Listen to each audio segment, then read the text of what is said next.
स्वागत है आपका। यूपी लाइव देख रहे हैं आप। मैं हूं आपके साथ साक्षी जादौन। लखनऊ में सीएम योगी ने विमुक्त समुदायों के कल्याण के लिए आयोजित विमुक्त जाति दिवस समारोह में हिस्सा लिया। भागीदारी भवन गोमती नगर में हुए इस कार्यक्रम में सीएम योगी ने समाज के इस वर्ग को मुख्य धारा से जोड़ने और उन्हें विकास की दौड़ में आगे लाने का संकल्प दोहराया है। देखिए आप ही इस रिपोर्ट में।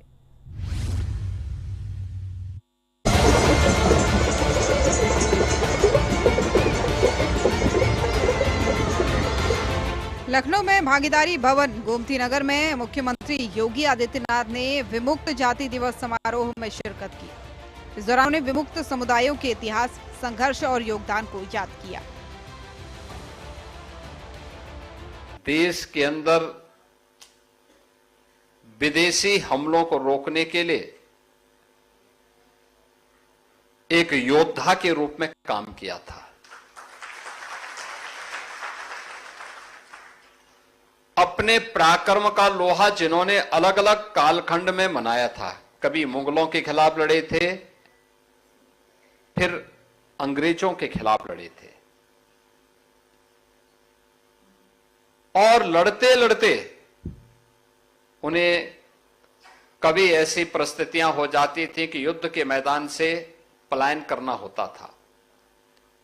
परिस्थितिवश जब पलायन करना होता था तो घर बार सब कुछ उनका जब्त हो जाता था या नष्ट हो जाता था, और वे ऐसे घुमंतु बन गए। उन पर अत्याचार करने के लिए 1857 के प्रथम स्वातंत्र समर के बाद जब ब्रिटिश गवर्नमेंट ने देखा कि ये जातियां उनको या देश में ज्यादा समय तक शासन नहीं करने देंगे, तो उन्होंने क्रिमिनल ट्राइब्स एक्ट 1871 बना करके तमाम उन जातियों को जो भारत की योद्धा जाति थी, जिन्होंने समय समय पर विदेशी हुकूमत के खिलाफ उन युद्धों में भाग लिया था,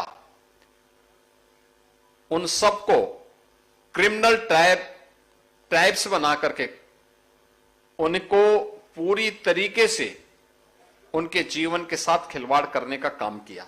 और इसमें इसके पीछे की मंशा थी कि इन्हें जन्म से अपराधी बना दिया जाए, जैसे कि यहां पूर्व वक्ताओं ने यहां पर कहा। और लेकिन 1947 में देश आजाद हुआ और 52 तक ये जातियां तब भी उसी प्रकार की क्रिमिनल ट्राइब्स का हिस्सा बनी रही। 31 अगस्त 1952 को बाबा साहब डॉक्टर भीमराव अंबेडकर जी के प्रयासों से इन सभी जातियों को क्रिमिनल ट्राइब्स से मुक्ति मिली, और क्रिमिनल ट्राइब्स से मुक्त होने के बाद इन्हें भी आगे बढ़ने का अवसर प्राप्त हुआ। अलग अलग क्षेत्र में इन्होंने काम प्रारंभ किया और फिर इनके लिए तमाम प्रकार के अन्य आयोजन प्रारंभ हुए। आज के इस अवसर पर जब हम लोग यहां पर हैं, उत्तर प्रदेश सरकार और भारत सरकार हर घुमंतु जाति के कल्याण के लिए पूरी प्रतिबद्धता के साथ कार्य कर रही है।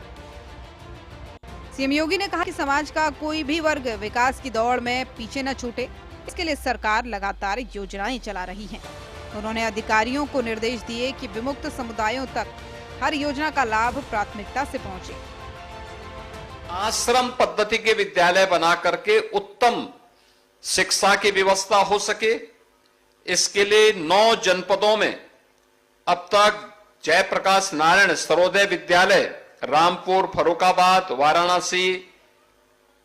वाराणसी, लखनऊ, गोरखपुर, गोंडा, सोनभद्र, सुल्तानपुर, इन सब में ये विद्यालय प्रारंभ हो चुके हैं।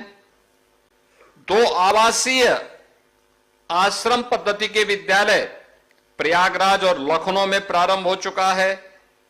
101 आश्रम पद्धति विद्यालय विभाग के द्वारा कुल संचालित हैं, और इन आवासीय विद्यालयों में बच्चों के लिए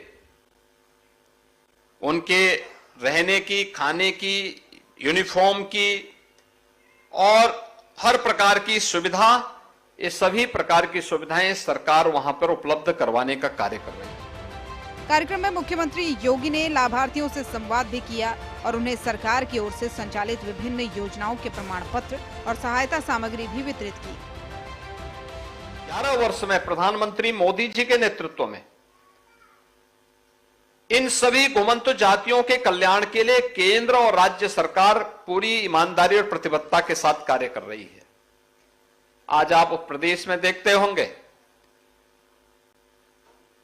कि हमारी सरकार आई, उससे पहले की सरकारों को इस बात की फुर्सत नहीं थी कि बनटांगिया के लिए कुछ कर सके। हमारी सरकार ने उन्हें राजस्व गांव का दर्जा दिया, उन्हें मत प्रदान करने का अधिकार दिया। 1947 से लेकर के 2017 तक एक भी बनटांगिया परिवार के अपने पक्के मकान नहीं थे।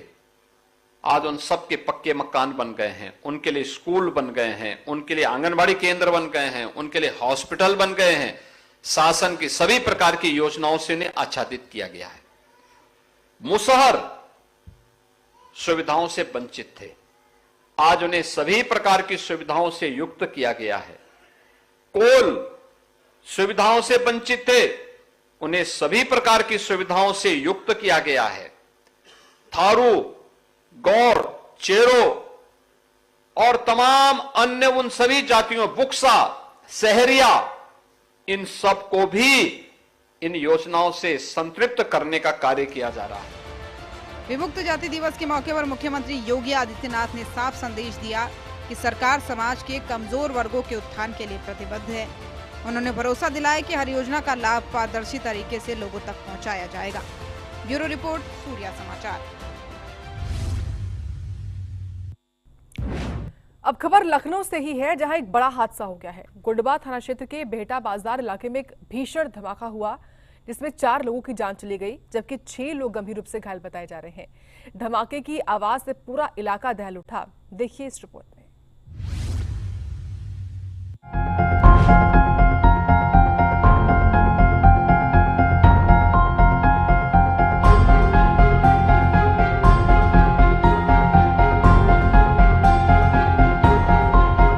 लखनऊ के गुडबा थाना क्षेत्र के बेहटा बाजार में अचानक हुए धमाके से अफरा तफरी मच गई। ये धमाका आलम नाम के व्यक्ति के घर में हुआ, जहां पटाखे बनाने के लिए बारूद रखा गया था। धमाका इतना जोरदार था कि मकान पूरी तरह मलबे में तब्दील हो गया। हादसे में घर के मालिक आलम और उसकी पत्नी समेत 4 की मौके पर ही मौत हो गई, जबकि 6 लोग गंभीर रूप से घायल हो गए। क्षेत्र के अंतर्गत एक जो ब्लास्ट की सूचना के आधार पर पुलिस की टीम और जो इमरजेंसी रिस्पांस और एसडीआरएफ की जो टीम है मौके पे आ गई थी और मौके पर 2 लोगों की मृत्यु की पुष्टि है और 5 लोग टोटल घायल हुए थे, जिनमें से 3 लोगों को प्राथमिक उपचार के बाद उनको उनकी स्थिति ठीक है और जो 2 लोग जिनकी हालत थोड़ा सा गंभीर है वो केजीएमयू के लिए रेफर किया गया है। ब्लास्ट के कारण क्या है या उससे रिलेटेड जो अन्य जो बिंदु है उसकी जांच के लिए पुलिस के भी और फायर सर्विस डिपार्टमेंट की भी टीम मौके पर है। जैसे उसके संबंध में जो जानकारी प्राप्त होगी उसके संबंध में शेयर करेंगे। जो जहां पे जो मेन जो बिल्डिंग है जहां पे जो ब्लास्ट हुई है वो पूरी तरह से ध्वस्त हो चुकी है, जैसे कि आप देख सकते हैं। और बाकी जो अगल बगल में भी जो 2-3 बिल्डिंग उसमें भी जो ब्लास्ट के जो प्रभाव है उसकी वजह से डैमेजेस हुए हैं। टीम भी बुलाई गई है यहाँ पर? हाँ, सारी टीम्स हैं जो इमरजेंसी रिस्पांस के पॉइंट ऑफ व्यू से एसडीआरएफ हैं, फायर सर्विस की टीम है और जो बीबीएस की टीम है वो सारे लोग मौके पर। थाना गुडम्बा क्षेत्र में एक मकान है जिसमें विस्फोट की सूचना मिली है और राहत कार्य इसमें कर लिया गया है। जिनका मकान था आलम, उनकी वाइफ, उनकी डेथ हो गई है। जो उनके बच्चे हैं और आसपास के जो घर के बच्चे हैं, कुल 5 लोग, वो लोग घायल हुए थे, जिसमें 3 लोग इलाज के बाद जो है वापस आ गए हैं प्राथमिक इलाज के बाद, और 2 लोग थोड़े से सीरियस हैं, उनको जो है केजीएमसी भेजा गया है। हमारी BDDS team, AS check team, fire की टीम, ये सभी लोग जो है पहले राहत कार्य पूर्ण करने के उपरांत अब जो है एविडेंसेस कलेक्ट कर रहे हैं कि विस्फोट किस कारण से हुआ है, क्योंकि जिस तरीके का इम्पैक्ट दिख रहा है कि आसपास के मकान भी और दूर के एक मकान के जो दीवार है वो भी टूटी है, तो उस इम्पैक्ट के संबंध में कि किस प्रकार का विस्फोट हुआ है उसके कारणों की छानबीन कर रहे हैं। घायलों में नतीम, जैद, एरन और हुरजहां समेत अन्य शामिल हैं। सभी को इलाज के लिए नजदीकी अस्पताल में भर्ती कराया गया है। बाकी मैं नहा वहा के आया, मैं अपने बेड पे लेटा हुआ था, ऐसी कोई मतलब चीज न लगी, न कोई चीज सुबह आया कि क्या है। मैं लेटा हुआ था, अचानक से कुछ आवाज आई बहुत तेज से, पूरी दीवार मेरे ऊपर जो है गिर गई। हाँ, और किस तरह का धमाका था, कैसी आवाज थी? कुछ समझ नहीं आया, इतनी फास्ट चीजें हुई कि मैं बेड के अंदर ही घुस गया और दीवार भी मेरे ऊपर गिर गई। मेरी वाइफ ने किसी तरह मुझे सपोर्ट देके बाहर निकाला। अभी फिर उसके बाद जो है मैं अभी बस ड्रेसिंग करके चीजें करके अभी बस आया हूँ, बाकी और किसी चीज के बारे में नॉलेज नहीं है। तो कैसी आवाज थी, क्या हो रहा था उस समय, मतलब आप पहुंचे तो कैसा साउंड कैसा हुआ, मतलब किस तरह की सर ध्वनि थी? मैं कोई ऐसा साउंड सुन नहीं पाया। एक जिससे बूम सी आवाज आती है ना, सपोज दैट कि कुछ फटा है, जैसे बादल फटा है सपोज, बस ये लगा मेरे को कि कुछ बादल फट गया, मेरा छत मेरे ऊपर गिर गया। मेरे को ये अनुभव हुआ और मैं पूरा बेहोश हो गया था। किसी तरह मेरी वाइफ ने मुझे खींचा उचा है तो मैं बाहर आ पाया। जब मैं अंदर धंस गया और दीवार वगैरह ईंटें वगैरह मेरे ऊपर गिरे, सर पे चोट आई है, पैरों में चोट आई है, मेरे पैर ये सीधा नहीं हो पा रहा है, ऐसे ऐसे दिक्कत दे रही है। ये सब दीवारें जो हैं, जो फोर्स एक दीवार का झटका आया उससे मुझे ये सब चोटें लगी। सूचना मिलते ही पुलिस और राहत टीम मौके पर पहुंच गई और मलबा हटाने का काम शुरू किया। पुलिस का कहना है कि घटना के कारणों की जांच की जा रही है। फिलहाल पूरे इलाके को सील कर दिया गया है। लखनऊ के बेहटा बाजार का ये हादसा साफ करता है कि अवैध पटाखा निर्माण कितनी बड़ी त्रासदी को जन्म दे सकता है। पुलिस अब इस मामले की गहराई से जांच कर रही है ताकि दोषियों पर सख्त कार्रवाई की जा सके। ब्यूरो रिपोर्ट, सूर्या समाचार।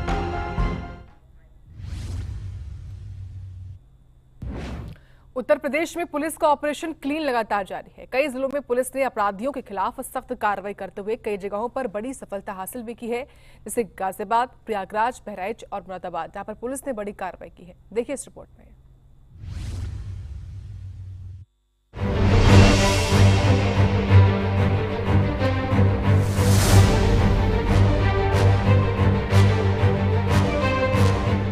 गाजियाबाद में स्वाट टीम, क्राइम ब्रांच और थाना लिंक रोड पुलिस की संयुक्त कार्रवाई में वाहन चोरी करने वाले अंतर्राज्यीय गिरोह का भंडाफोड़ हुआ है।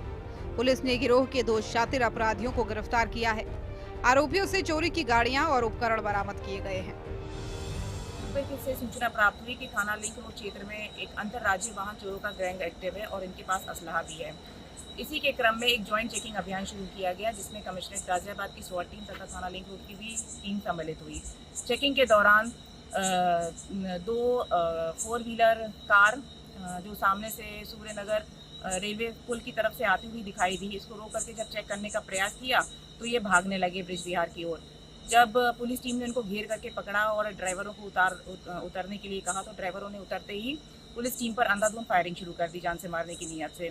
आत्मरक्षात्मक व जवाबी फायरिंग में 2 बदमाशों के पैर में गोली लगी है। घायल बदमाश में से एक ने अपना नाम फारूक सलमानी बताया। ये थाना क्षेत्र निवाड़ी का रहने वाला है, इसकी उम्र लगभग 32 वर्ष है। दूसरे बदमाश ने अपना नाम शाहनवाज बताया, जो निवाड़ी का मोदी नगर का रहने वाला है और इसकी उम्र लगभग 22 वर्ष है। दोनों बदमाशों के पास से 2 अवैध तमंचा, जिंदा कारतूस, खोखा कारतूस, 2 चोरी की 4 व्हीलर गाड़ी तथा अन्य चोरी के सामान भी बरामद हुए हैं। दोनों बदमाशों के जब आपराधिक इतिहास की जानकारी की गई तो दोनों पे कई मुकदमे पंजीकृत हैं। फारूक सलमानी पे लगभग 19 मुकदमे हैं तथा शाहनवाज पे लगभग 13 मुकदमे दर्ज हैं। प्रयागराज में पुलिस ने सामूहिक दुष्कर्म के आरोपी को मुठभेड़ के बाद दबोच लिया। आरोपी लंबे समय से फरार था और पुलिस उसकी तलाश में जुटी थी। अब आरोपी से पूछताछ की जा रही है। तो करजन पुल पे हुए दुष्कर्म की घटना में वांछित चल रहे 25,000 के इनामिया तथा मुख्य अभियुक्त बरसाती उर्फ अनिल भारतीय को निर्माणाधीन गंगा पुल निकट मलाखहर बेला कछार में देखा गया है। इस सूचना पर 31 अगस्त को पूर्वाह्न 12:05 के आसपास पुलिस टीम जब बताए गए स्थान पर पहुंची तो वहां पर एक संदिग्ध द्वारा पुलिस की टीम पर फायर किया गया। पुलिस द्वारा जवाबी कार्रवाई में आत्मरक्षार्थ फायरिंग की गई, जिसमें उक्त संदिग्ध के पैर में गोली लगी, जिससे घायल हो गया। संदिग्ध की पहचान बरसाती उर्फ अनिल भारतीय, जिसपे 25,000 रुपए का इनाम घोषित था, के रूप में हुई। मौके से अभियुक्त के साथ एक अवैध तमंचा, 2 जिंदा कारतूस, 2 खाली खोखा, एक बिना नंबर की मोटरसाइकिल भी बरामद की गई। पूछताछ में अभियुक्त द्वारा बताया गया कि 16 अगस्त को करजन पुल पर हुई दुष्कर्म की घटना उसके द्वारा कारित की गई थी, जिसमें उसके साथ एक अन्य साथी टीटू उर्फ अनिल भारतीय निवासी भैमलपुर भी साथ था, जिसके द्वारा भी उक्त घटना कारित की गई थी, तथा बाद में इनके द्वारा फोन करके अपने साथी, जिसमें एक बालपचारी तथा एक हिमांशु को उन्होंने बुलाया था, जो भी इस घटना में शामिल थे। अब तक पुलिस द्वारा बालपचारी तथा हिमांशु को गिरफ्तार कर विधिक कार्रवाई की गई है। बहराइच में पुलिस और लखनऊ एसटीएफ की संयुक्त टीम का बदमाशों से सामना हुआ। मुठभेड़ के बाद पुलिस ने 4 बदमाशों को गिरफ्तार कर लिया। उनके पास से हथियार और कारतूस भी बरामद किए गए हैं। वहीं गिरफ्तार बदमाशों पर कई आपराधिक मुकदमे भी दर्ज हैं। कैसरगंज थाने पर आकर के सूचना किया कि जेल से छूटे हुए अपराधी कैसरगंज में राजनीतिक व्यक्ति जो पूर्व जिला पंचायत सदस्य हैं विजय सिंह को जान से मारने की नियत से यहाँ आए हुए हैं। इस सूचना पर एसटीएफ और कैसरगंज पुलिस ने एक ज्वाइंट ऑपरेशन के तहत पूरे क्षेत्र में कॉम्बिंग शुरू किया। एक कुड़ासर बिटौरा गांव के पास जो विजय सिंह का कड़सर बिटौरा गांव के पास जो विजय सिंह का फार्म हाउस है, यहाँ पर 4 संदिग्ध व्यक्ति दिखाई पड़े। पुलिस और एसटीएफ ने जब उनको रोकने का प्रयास किया तो भागने लगे। उसमें से एक व्यक्ति ने पुलिस और एसटीएफ पर फायरिंग शुरू कर दिया। जवाबी कार्रवाई करते हुए आत्मरक्षा के लिए पुलिस और एसटीएफ ने भी जवाबी फायरिंग किया, जिसमें एक व्यक्ति को पैर में गोली लगी। जिस व्यक्ति को पैर में गोली लगी है उसका नाम परशुराम मौर्य है और ये रहने वाला बाराबंकी का है। 3 व्यक्ति को भी मौके से पकड़ा गया था। ये तीनों बाराबंकी के रहने वाले हैं। एक का नाम प्रदीप यादव है, दूसरे का नाम साकेत रावत है और तीसरा आलोक सिंह जो इनका रिश्तेदार लगता है विजय सिंह। मुरादाबाद में जिला नगरीय विकास अभिकरण कर्मचारी हत्याकांड का खुलासा करते हुए पुलिस ने बड़ी कार्रवाई की है। मुठभेड़ में शामिल 5 आरोपियों को गिरफ्तार कर लिया गया। वहीं पुलिस ने हत्या में इस्तेमाल हथियार भी बरामद किए हैं। उसमें मौके पर हमारे एसएचओ मझोला और प्लस सीओ सिविल लाइंस की सभी लोग पहुंचे थे। उसमें एक हर्षित नामक व्यक्ति का मर्डर हुआ था। उस घटना के अनावरण के लिए हमारी सभी टीमें लगी हुई थी। आज हम लोग को कुछ सूचना मिली थी कि ये जो घटना जिन लोगों ने कारित की थी वो नया मुरादाबाद क्षेत्र में पुनः किसी प्लान के साथ घूम रहे हैं। इस सूचना पे हमारी टीम चारों तरफ लगी। उसी चेकिंग में एक गाड़ी जो I-20 व्हाइट कलर की थी, जो बिना नंबर प्लेट की थी, वो संदिग्ध प्रतीत हुई। इन लोगों को चेकिंग में इन लोगों ने रोकने का प्रयास किया, रोक करके पूछताछ करने का प्रयास किया। वो रुके नहीं, हमारी टीम पर ही अटैक किया। जवाबी कार्रवाई हुई, उसमें 2 घायल हो गए और 3 जो उसमें थे वो बाकी वहाँ से फरार हो गए। बेसिकली 5 लोग उस गाड़ी में सवार थे। 3 जो फरार हुए उसमें हमारी टीम उनको कॉम्बिंग में उनको गिरफ्तार किया। जो घायल लोग थे उसमें एक का नाम मोहम्मद बासित है, दूसरे का नाम सुहम ठाकुर है, तीसरा जो है जो व्यक्ति जो पकड़ा गया था कॉम्बिंग में वो अभिषेक सैनी है और चौथा जो राहुल पांडे, 5वां अनमोल रियाटौर। ये सभी 3 बाकी जो कॉम्बिंग में पकड़े गए थे ये लोग हैं। इन लोगों को तत्काल हम लोगों ने यहाँ से गिरफ्तार करके थाने भेजा और जो घायल थे उनको अस्पताल भेजा गया। इन लोगों से पूछताछ की गई। इन लोगों ने जो कल मॉर्निंग में जो डेड बॉडी मिली थी जिसका मर्डर कल हुआ था, उस घटना को करना स्वीकार किया। यूपी पुलिस का कहना है कि ऑपरेशन क्लीन के तहत अपराधियों के खिलाफ सख्त अभियान आगे भी जारी रहेगा। गाजियाबाद, प्रयागराज, बहराइच और मुरादाबाद की कार्रवाइयों ने एक बार फिर से ये साफ कर दिया है कि कानून व्यवस्था से खिलवाड़ करने वालों पर पुलिस सख्त रुख अपनाए हुए है। ब्यूरो रिपोर्ट, सूर्या समाचार।